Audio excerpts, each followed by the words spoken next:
S ರಾಜ್ಯ ರಾಜಕಾರಣದಲ್ಲಿ ಇದೀಗ ಒಂದು ಹೈ ಡ್ರಾಮಾ ಕ್ರಿಯೇಟ್ ಆಗ್ತಾ ಇದೆ. ಅದು ಕೂಡ ಹೈ ವೋಲ್ಟೇಜ್ ಹೈ ಡ್ರಾಮಾ ಅಂತ ಹೇಳಬಹುದು.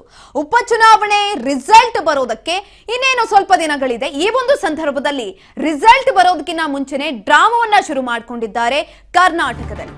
ಕರ್ನಾಟಕ ರಾಜಕೀಯದಲ್ಲಿ ಹೈ ವೋಲ್ಟೇಜ್ ಹೈ ಡ್ರಾಮಾ. ಉಪಚುನಾವಣೆ ರಿಸಲ್ಟ್ಗೂ ಮುನ್ನವೇ ಡ್ರಾಮಾ ಶುರು. ಪುನರ್ರಚನೆಗೆ ಒತ್ತಾಯಿಸಿ ದೆಹಲಿಗೆ ದೌಡಾಯಿಸಿದ ಕೈದಂಡು.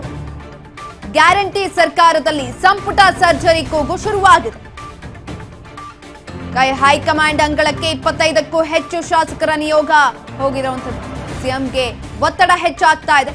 ಪುನರ್ರಚನೆಯೇ ಅಂತಿಮ ಅಸ್ತ್ರವ. ಹಾಗಾದ್ರೆ ಏನ್ ಮಾಡಬಹುದು ಸಿಎಂ ಸಿದ್ದರಾಮಯ್ಯ? ಹೈಕಮಾಂಡ್ ಮುಂದೆ ಬೇಡಿಕೆಯನ್ನ ಮುಂದಿಡೋದಕ್ಕೆ ಶಾಸಕರು ಸಜ್ಜಾಗಿದ್ದಾರೆ. ಹೈ ವೋಲ್ಟೇಜ್ ಹೈ ಡ್ರಾಮಾ ನಡೆಯೋದಕ್ಕೆ ವೇದಿಕೆ ಸಜ್ಜಾಗ್ತಾ ಇದೆ. ಇಂದು ದೆಹಲಿ ಟೂರ್ ಕೂಡ ಹೋಗ್ತಾ ಇರುವಂತದ್ದು. ಸುಮಾರು 25ಕ್ಕೂ ಹೆಚ್ಚು ಶಾಸಕರ ದಂಡೆ ಇದೀಗ ದೆಹಲಿಯತ್ತ ದೌಡಾಯಿಸ್ತಾ ಇದ್ದಾರೆ.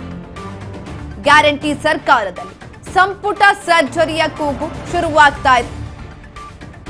ಹೈಕಮಾಂಡ್ ಅಂಗಳಕ್ಕೆ 25ಕ್ಕೂ ಹೆಚ್ಚು ಶಾಸಕರ ನಿಯೋಗ ಹೋಗ್ತಾ ಇರುವಂತದ್ದು. ಸಿಎಂಗೆ ಒತ್ತಡ ಹೆಚ್ಚಾಗ್ತಾ ಇದೆ.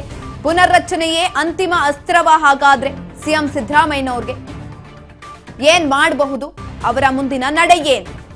ಇಷ್ಟು ದಿನ ಸುಮ್ಮನೆ ಇತ್ತು, ತಣ್ಣಗಾಗಿತ್ತು. ಆದ್ರೆ ಇದೀಗ ಮತ್ತೆ ಮುನ್ನೆಲೆಗೆ ಬಂದಿದೆ ಸಂಪುಟ ಪುನರ್ರಚನೆ ಕೂಗು. ಉಪಚುನಾವಣೆಯ ರಿಸಲ್ಟ್ ಇನ್ನೂ ಕೂಡ ಬಂದಿಲ್ಲ, ಬರೋದು ಬಾಕಿ ಇದೆ.